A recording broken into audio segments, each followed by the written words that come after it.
Assalamualaikum warahmatullahi wabarakatuh. Kembali lagi teman-teman, bersama kami, Enviro Mapping. Di sini kami akan melakukan tutorial terkait dengan pengklasifikasian atau pembuatan, peta kelerengan, teman-teman. Nah, teman-teman, di sini kita bisa lihat ada dua data yang diperlukan, yaitu area of interest atau area kajian yang ingin dibuat peta kelerengannya, dan data DEMNAS. Sebenarnya teman-teman, kalau misalkan teman-teman tidak menggunakan data DEMNAS, teman-teman juga bisa menggunakan data, uh, maksud saya selain data DEMNAS yang bisa digunakan, teman-teman juga bisa menggunakan data SRTM yang disediakan oleh Badan Informasi Geospasial. Mungkin nanti kami akan cantumkan linknya agar nanti teman-teman bisa memilih mau pakai data DEMNAS dan juga data SRTM. Biasanya SRTM itu resolusinya itu kedetailannya itu 30 meter, sedangkan data DNAS itu 8 meter. Tapi tergantung teman-teman lagi gitu. Perlu data yang bagaimana. Nah, di sini kita akan melakukan clipping untuk data area of interest dan data DNAS. Jadi nanti dari data DNAS yang persegi ini atau luas ini kita hanya menggunakan data area kajian atau area of interest tersebut untuk mengklasifikasikan kelerengan dari area of interest tersebut. Di sini kita bisa buka Windows Image Analysis, terus kita bisa select dulu untuk data area of interest-nya. Terus di sini kita bisa klik. Nah, di sini itu ada klik. Jadi kita klik,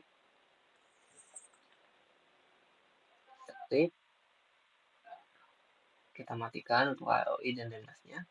Nah, ini adalah data yang nanti akan kita gunakan untuk pembuatan kelas kelerengan atau kelerengan. Terus kita search aja, kita project. Nah, teman-teman, kenapa project raster ini untuk apa sih? Untuk memperkaya koordinat, karena kan tadi data DEMNAS itu masih general ya, teman. Jadi di data DEMNAS ini koordinatnya itu masih WGS 19 sekian. Jadi kita akan menggantinya menjadi koordinat sistem yang sesuai. Nah, kita masukkan. Nah, WGS 1948, teman-teman. Kita ganti namanya menjadi project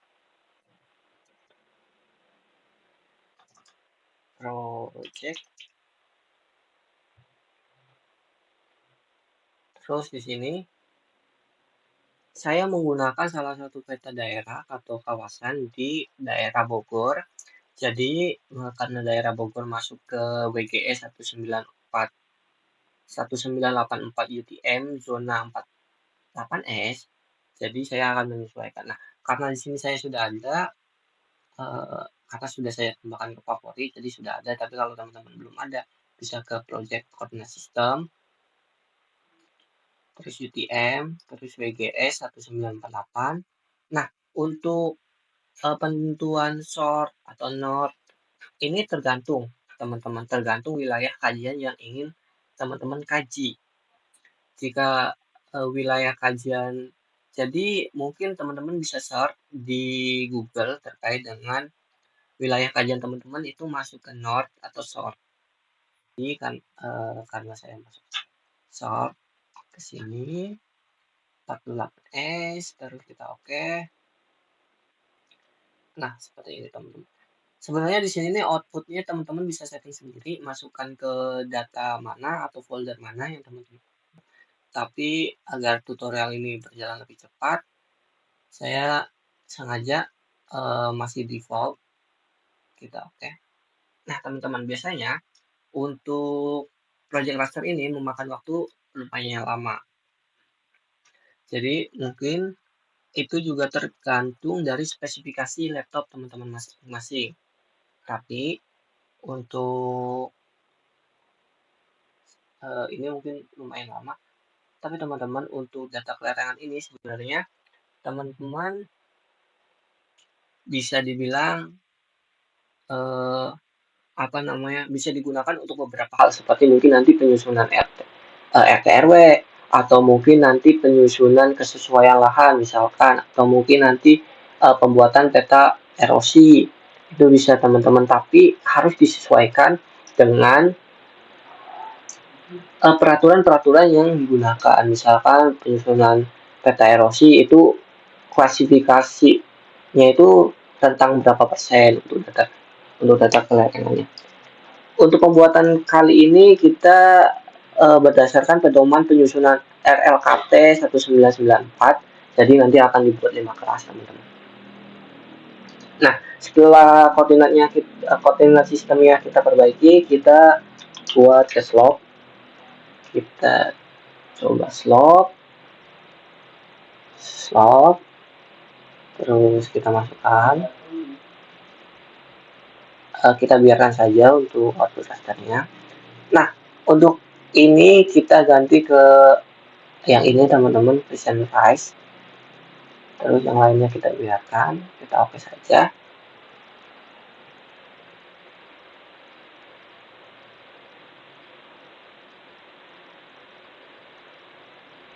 Nah, ini merupakan data kelarangan dari setiap area kita.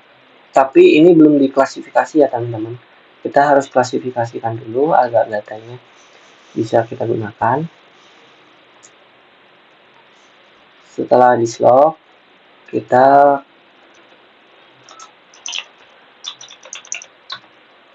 cari reclassify untuk mengkelaskan si datanya tersebut. Kita masukkan sebab sudah kita buat tadi. Kita masuk ke reclassify. Nah, untuk ini kita buat 5. Nah, balik lagi teman-temannya, seperti yang sudah saya katakan tadi, peta kelarangan yang kita buat kali ini berdasarkan pedoman penyusunan RLKT 1994, di mana itu terbagi menjadi 5 kelas, yaitu kurang dari 8% itu kelas datar, 8-15% itu kelas landai, 15-25% itu agak curam, 25-40% itu curam, dan lebih dari 40% itu sangat curam, teman-teman. Jadi di sini kita klikkan saja, kita ganti ke 8, terus 15, terus 25, 40.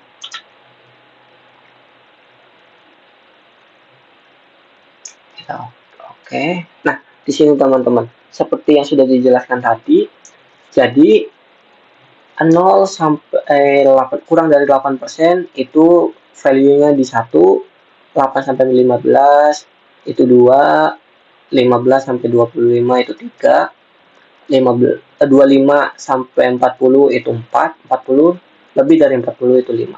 Jadi ini klasifikasi yang kita gunakan. Ininya kita biarkan saja.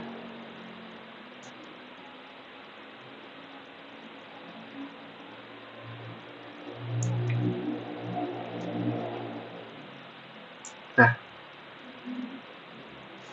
ini value-value tadi yang kita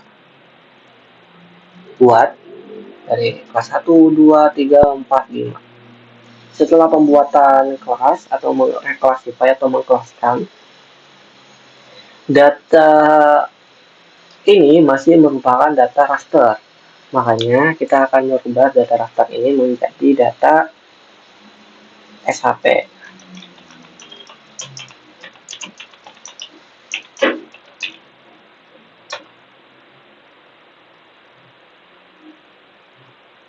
teman-teman, typo.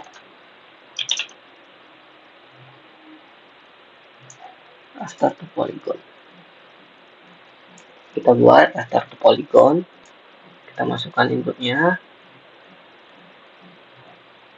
Kita biarkan saja. Kita oke.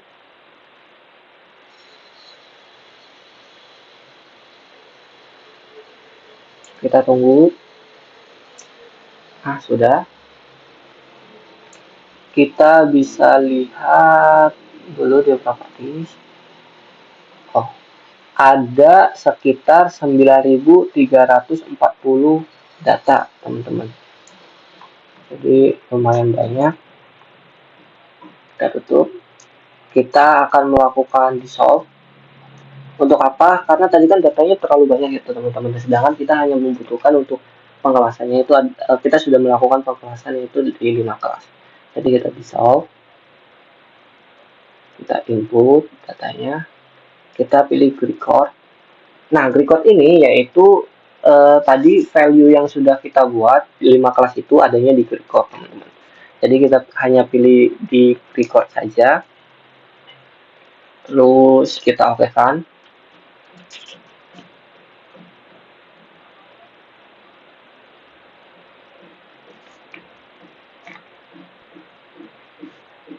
Nah, sudah.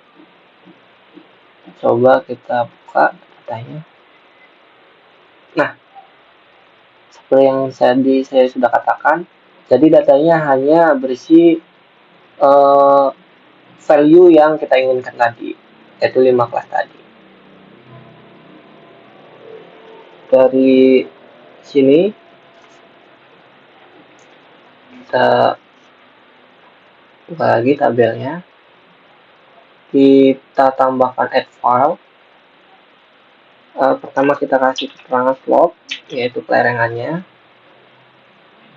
Kita pakai teks. Terus kita tambahkan lagi yaitu klasifikasinya. Kita pakai teks juga. Kita tutup. Terus di sini kita edit feature, start editing.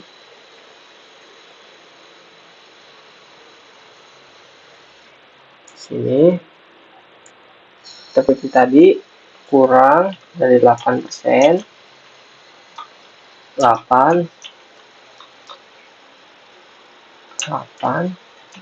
sampai 15%, 15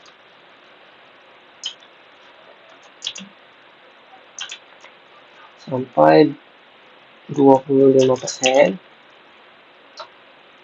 25% sampai 40%,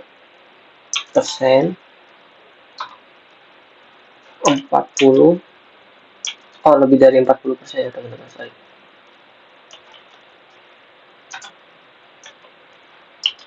Lebih dari 40%. Terus di sini datar, andai,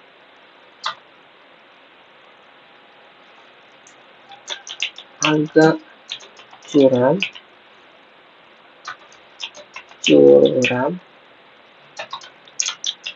sangat curam. Nah, ini teman-teman. Kita close. Di sini di bagian editor, kita save. Kita stop editing. Di sini kita akan lihat simbologi, kategori.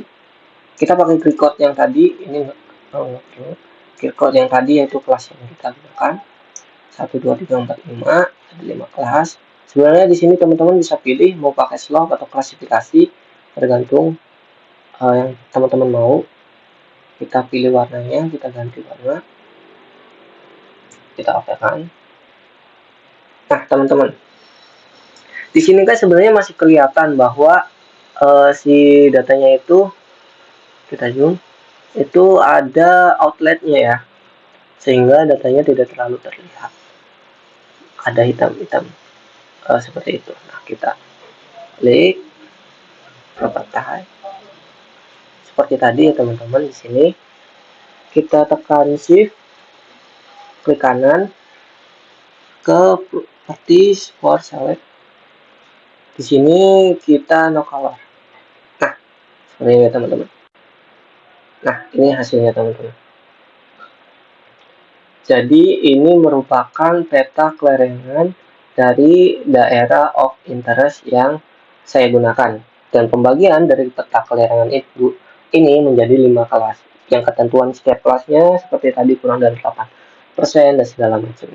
Berdasarkan dengan pedoman penyusunan LKT 1994. Nah, teman-teman di sini juga teman-teman mungkin akan sama. Misalkan teman-teman mau menggunakan untuk pembuatan peta erosi misalkan, atau pembuatan peta kesesuaian lahan, atau peta untuk pedoman untuk RT RW, nanti akan seperti ini teman-teman. Tapi bisa dibilang perbedaannya adalah di klasifikasinya. Nanti klasifikasinya kalau saya gunakan tadi 8 kurang dari 8, mungkin nanti di uh, kualitas RT RW atau mungkin nanti di kesesuaian lahan itu bukan menggunakan 8 atau bagaimana, nanti harus merujuk pada sumber yang teman-teman acu gitu teman-teman, sesuai dengan output yang teman-teman inginkan. Jadi mungkin itu yang bisa kami bagikan untuk tutorial kali ini. Jangan lupa untuk saksikan terus, like, share, and subscribe untuk Envirometin. Terima kasih.